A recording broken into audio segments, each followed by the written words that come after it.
अस्सलाम वालेकुम। ये वीडियो ब्लॉगर्स के लिए है जो blogger.com पे पोस्ट वगैरह राइट करते हैं, मतलब आर्टिकल लिखते हैं, तो उनके लिए ये वीडियो।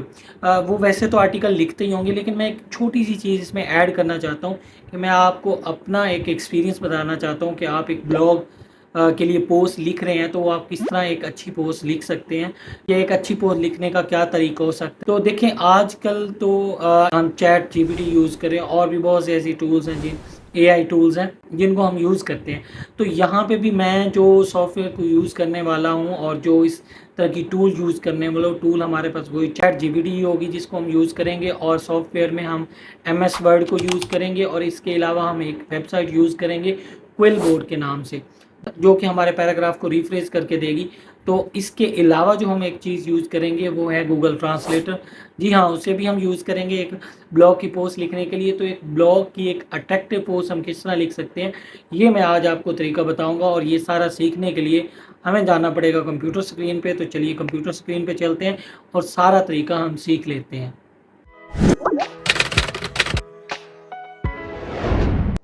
तो मैं कंप्यूटर स्क्रीन पे आ चुका हूँ, यहाँ से ब्लॉगर ओपन करता हूँ और अपना ब्लॉग जो है वो व्यू कर लेता हूँ। तो वहाँ पे मुझे एक टैब जो खाली पड़ी है, वहाँ उस ब्लॉग के अंदर मैंने पोस्ट जो है वो लिखनी है, या उसी टॉपिक को मैं लेने वाला हूँ, ये फ्रीलांसिंग टिप्स वाला। तो अब मैं आऊँगा गूगल पे और यहाँ पे लिखूँगा चैट जीपीटी, और चैट जीपीटी को ओपन कर लेंगे। और यहाँ मैंने इससे प्रॉम्प्ट देना है कि मुझे एक आर्टिकल लिख के दे दिया जाए। तो आपने यहाँ पे कोशिश करनी है कि आपका जो टॉपिक के रेलेवेंट कीवर्ड यहाँ पे यूज़ करो, ताकि आपको सही मटेरियल यहाँ से मिल सके, सही मवाद मिल सके। तो ये मैंने टाइप कर दिया है, और अब मैं इससे ये क्रिएट करवाता हूँ, और जो मैं इससे लिखवाना चाह रहा हूँ वो 1000 वर्ड्स मैंने मेंशन किया है। तो ये इसने मुझे क्रिएट करके दे दिया। मैं वेट करता हूँ तब तक ये जनरेटिंग पे टाइम लगाता है। तो इसने ना सिर्फ मुझे 11 पॉइंट्स लिख के दिए, बल्कि एक कंक्लूजन भी निकाल के दिया। तो मैं इसे अब कर लेता हूँ यहाँ से कॉपी। देखिए, मैं एज इट इज़ इसे ब्लॉगर की पोस्ट में पेस्ट नहीं करना चाहता। मैं इसके लिए एम एस वर्ड ओपन कर लेता हूँ और यहाँ इसे पेस्ट कर लेता हूँ, और यहाँ मैं इसे थोड़ा सा सेटअप इसका करूँगा, थोड़ा बेहतर इसे बनाऊँगा। और एक वेबसाइट जो मैं आपको पहले मेंशन कर चुका हूँ उसे यूज़ करके मैं इसे रिफ्रेश भी करूँगा। इसके जितने भी पैराग्राफ हैं उन्हें मैंने रीराइट करना है, और रीराइट मैंने उसी वेबसाइट को यूज़ करके करना है, जो कि मैं यहाँ पे सर्च कर लेता हूँ। क्विल बोर्ड आपने लिखना है तो ये आ जाएगी आपके पास वेबसाइट। इसे ओपन करना है और यहाँ पे आपने पेस्ट कर देना है जितना भी आपने कॉपी किया। लेकिन एक बात याद रहे कि ये मैं प्रीमियम नहीं यूज़ कर रहा, तो आपने थोड़ा थोड़ा टेक्स्ट वहाँ से उठा के यहाँ पे पेस्ट करके उसे रीफ्रेश बनाना है, और वहाँ से कॉपी करके फिर आपने उसी टेक्स्ट की जगह जो आपने कॉपी किया था वहाँ पे पेस्ट कर देना है एमएस वर्ड के अंदर। तो इसी तरह ये सारे जितने भी आपके पैराग्राफ होंगे, इनको आपने बारी बारी ऐसे ही कॉपी पेस्ट करके यहाँ से आपने रीफ्रेश करवा लेना है। और सिर्फ रीफ्रेश नहीं, यहाँ से आप इसके जो सिनोनिम्स हैं वो भी एडजस्ट कर सकते हैं। आप वर्ड्स को यहाँ पे चेंज कर सकते हैं। तो जो मुझे आसान लगती है वर्डिंग, मैं वो यहाँ पे यूज़ कर रहा हूँ।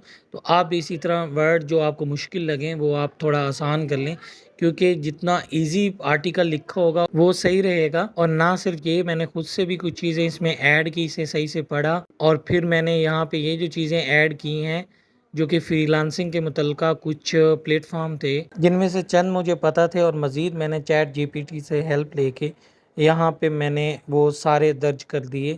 और यहाँ मैंने ये मेंशन भी कर दिया कि इनके बारे में मज़ीद जानने के लिए आप यूट्यूब पे सर्च कर सकते हैं। और ये कुछ मुझे पता थे तो कुछ मैंने चैट जीपीटी से कुछ इस तरह से लिखवाए, और फिर यहाँ से इन्हें कॉपी करके मैंने वहाँ पे पेस्ट कर लिया। तो इस पे मैंने मज़ीद फॉर्मेटिंग की, जितना चेंज ला सकता था लाया। लेकिन ये है कि आप एज इट इज़ सारा ना लिखें, कुछ आप खुद से भी चीज़ें ऐड करें, और इस तरह एक अच्छा आर्टिकल आप बना सकते हैं।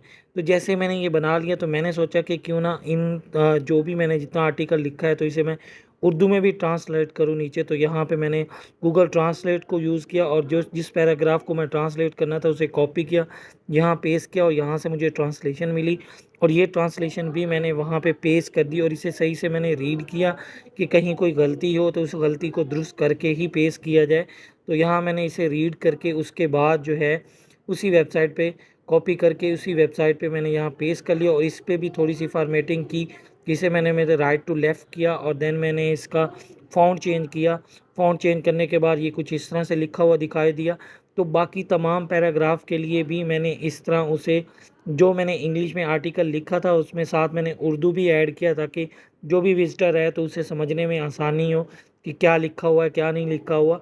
तो कुछ लोग होते हैं जिन्हें उर्दू समझने में ज़्यादा आसानी होती है, तो उनके लिए मैंने फिर उर्दू भी साथ लिख दिया। तो इस तरह मैंने एक पूरा का पूरा आर्टिकल जो है वो सेटअप कर लिया। अब इस आर्टिकल को मैंने यहाँ से करना था कॉपी, कॉपी करके मैंने अपनी ब्लॉगर की जो पोस्ट है उसमें डालना था। तो मैंने यहाँ इसे आल सिलेक्ट किया और यहाँ से कॉपी करके मैं गया ब्लॉगर पे। ब्लॉगर पे यहाँ पे मैंने न्यू पोस्ट क्रिएट की, और न्यू पोस्ट क्रिएट की और यहाँ पे मैंने इसे पेस्ट कर दिया। और मज़ीद इसमें चेंजेस ज़रूरी थी, जो चेंजेस लानी थी, एक तो यहाँ पे मुझे ऊपर टाइटल चाहिए था, तो मैंने जो टाइटल यहाँ पे लिखा हुआ था वही मैंने कॉपी किया और यहाँ पे लगा दिया। अब टाइटल में थोड़ा मैं चेंज लाना चाहता था, तो यहाँ जो आखिरी वर्ड है इसे मैंने कर दिया फ्रीलांसिंग में चेंज। तो इसी तरह और भी इसमें कुछ फॉर्मेटिंग थी जो कि करनी ज़रूरी थी, तो मैंने इसे मज़ीद इसे थोड़ा सा सेटअप किया, इसे चेंज किया। और आप भी अपने हिसाब से इसमें चेंज ला सकते हैं, जो भी चेंज लाना चाहें। तो यहाँ मैंने पिक्चर भी इंसर्ट करनी थी, तो अब मुझे पिक्चर चाहिए थी। तो पिक्चर ढूंढने के लिए मैंने गूगल किया, तो यहाँ से मैंने पिक्साबे वाली वेबसाइट उठाई। यहाँ से मैंने ढूंढने की कोशिश की कि कोई मुझे अच्छी सी पिक्चर मिल जाए, उससे मज़ीद मैं थोड़ा सा एडिट करके और यहाँ पे लगा सकूँ। तो यहाँ जितनी भी पिक्चर्स थी ना, उनमें से ख़ास मुझे पसंद नहीं आ रही थी, तो मज़ीद मैंने ऊपर फ्रीलांसर लिखा और मज़ीद ये इस तरह की पिक्चर्स खुल के आई। देखें, मेरी सजेशन ये होगी कि आप जो भी पिक्चर लगाएं उसे मज़ीद एडिट करें, उसमें चीज़ें चेंज करें, नहीं तो आप कैनवा पे उसे सेट करें उस पिक्चर को, और फिर उसमें जितनी भी एडिटिंग कर सकते हैं वो कर सकते हैं। यहाँ से मुझे एक पिक्चर पसंद आई, तो मैंने सोचा इसी को डाउनलोड कर लेते हैं, तो इसको मैंने डाउनलोड कर लिया। तो अब इस पिक्चर को मैं एज़ इट इज़ नहीं लगाना चाहता था, तो मैंने इस फ़ाइल को रीनेम किया और उसके बाद इसे ओपन कर लिया। ओपन किया इसे मैंने यहाँ पे, जो कि इसका अपना एडिटर है इस विंडो का, उसमें ओपन किया, ताकि इसमें कुछ ना कुछ मैं टेक्स्ट ऐड करके इसे थोड़ा-सा बदल लूँ। देखिए, बेहतर यही होगा कि आप जो भी पिक्चर यूज़ करें उसको सही से सेट कर लें या अपनी ही एक क्रिएट करें। कैनवा पे कर सकते हैं, फ़ोटोशॉप पे कर सकते हैं, तो वो अच्छे तरीके से सेट करके, मतलब जो यूनिक लगे, मतलब वो किसी की कॉपी की हुई ना हो। तो मैं भी कोशिश कर रहा हूँ कि यहाँ से टेक्स्ट ऐड कर लूँ और इसे लगा दूँ। अब आया कि ये कितनी यूनिक है, बनती है या नहीं बनती, लेकिन आप लोगों की सजेशन है कि आप जितनी यूनिक बना सकते हैं उस पिक्चर को यूनिक बनाएँ, थोड़ी अट्रैक्टिव लगेगी। तो मैंने ये बना ली और यहाँ से मैंने इसे सेव कर लिया। अब इसे मैंने सेव कर लिया, अब मैंने वहाँ ब्लॉगर पे इसे लगाना है। तो यहाँ पे मैं आऊँगा, यहाँ पिक्चर, यहाँ से अपलोड पिक्चर कर लूँगा और यहाँ से वो फ़ाइल जो है चूज़ कर लूँगा पिक्चर वाली। तो यहाँ ये अपलोड हो चुकी है और इसे सिलेक्ट करके मैं यहाँ पे लगा देता हूँ। और देखिए, इसमें कुछ और चेंजिंग मैंने लानी है। आप किस तरह एक पोस्ट को बेहतर अपलोड कर सकते हैं, पिक्चर की कैसे सेटिंग करते हैं ब्लॉगर पे, इसके लिए आपको ढेरों वीडियोस मिल जाएंगी। और इसकी आप एसईओ कैसे कर सकते हैं, ढेरों वीडियोस मिल जाएंगी।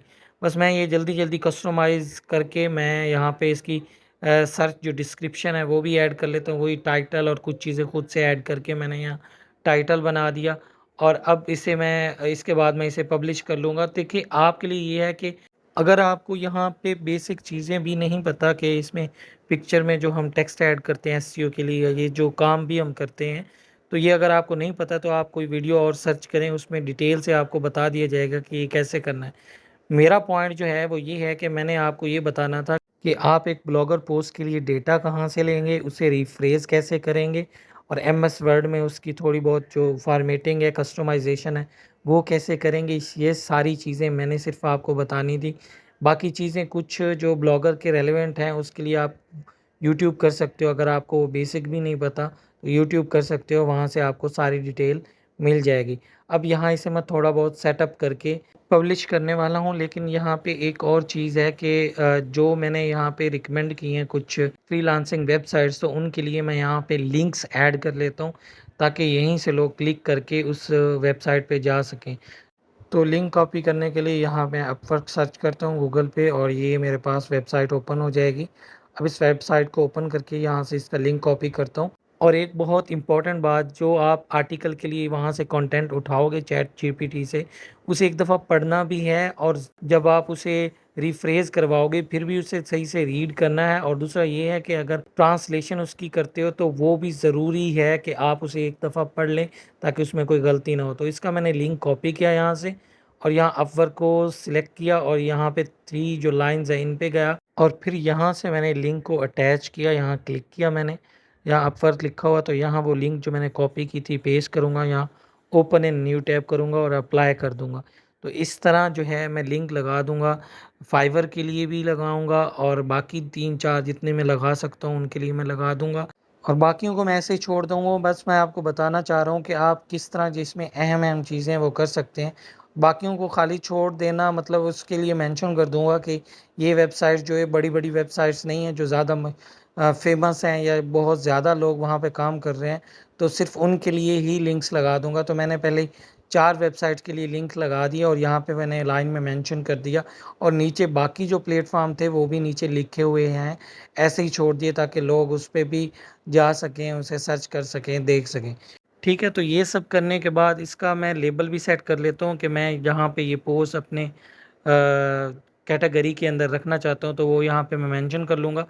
आपने हमेशा माइंड में रखना है कि आप जितना भी कंटेंट यहाँ से उठाओ उसे उसमें थोड़ा बहुत खुद से चेंज करो, उसे रिफ्रेश करवाओ जैसे मैंने किया और उसमें खुद से भी कुछ लाइनें ऐड कर लो ताकि वहाँ पे जो है यूनिक लगे आपका कंटेंट जितना भी आर्टिकल जितना भी है। तो मैं यहाँ जस्ट उसे लेबल कर रहा हूँ कि जहाँ पे फ्रीलांसिंग टिप्स वाला सेक्शन था इस पोस्ट को मैंने वहीं पे पब्लिश करना है। तो इसलिए यहाँ पे मैंने लेबल सिर्फ सेट किया है और ये अब मेरी पोस्ट पब्लिक हो चुकी है। देखें उसी फ्रीलांसिंग टिप्स के अंदर ही पब्लिक हुई है। तो ये देख सकते हैं यहाँ मेरी ये पोस्ट जो है वो पब्लिश हो चुकी है। तो पोस्ट पब्लिश होने के बाद ऐसे 2 मिनट बाद मैंने देखा तो इस पे वाक़ई ट्रैफ़िक आ रही थी। तो ये है कि ये बताने का मकसद ये है यहाँ देख सकते हैं ट्रैफ़िक आ रहा है। तो इसका मकसद ये है कि आप अपनी पोस्ट को इतना अच्छा लिखें कि ट्रैफ़िक आने लग जाए। तो इस तरीके से आप अपने ब्लॉग के लिए भी एक अच्छी पोस्ट लिख सकते हैं। होपफुली कि आपके लिए ये वीडियो इन्फॉर्मेटिव रही होगी और इसमें जो मैंने तरीका बताया है उसमें कुछ लोग शायद जानते हों ये डिफरेंट जो है वेज़ इस्तेमाल करते हों ब्लॉग के लिए पोस्ट लिखने के लिए, लेकिन ये मैंने जो तरीका आपको बताया है तो ये भी कहीं न कहीं आपके काम आएगा और ब्लॉग पोस्ट लिखने में मदद करेगा। तो आपको अगर मेरा कंटेंट अच्छा लगता है, इन्फॉर्मेटिव लगता है तो आप एप्रिशिएट कर सकते हैं और एप्रिशिएट किस तरह करना है, इस वीडियो को लाइक कर देना है, मेरे चैनल को सब्सक्राइब कर देना है, वीडियोज़ को आगे भी शेयर करना है ताकि बाकियों का भी फ़ायदा हो कि जिनको इन चीज़ों का नहीं पता तो उन्हें भी पता चले। हम ब्लॉग के लिए पोस्ट इस तरीके से भी लिख सकते हैं। Thank you very much. Allah हाफ़िज़।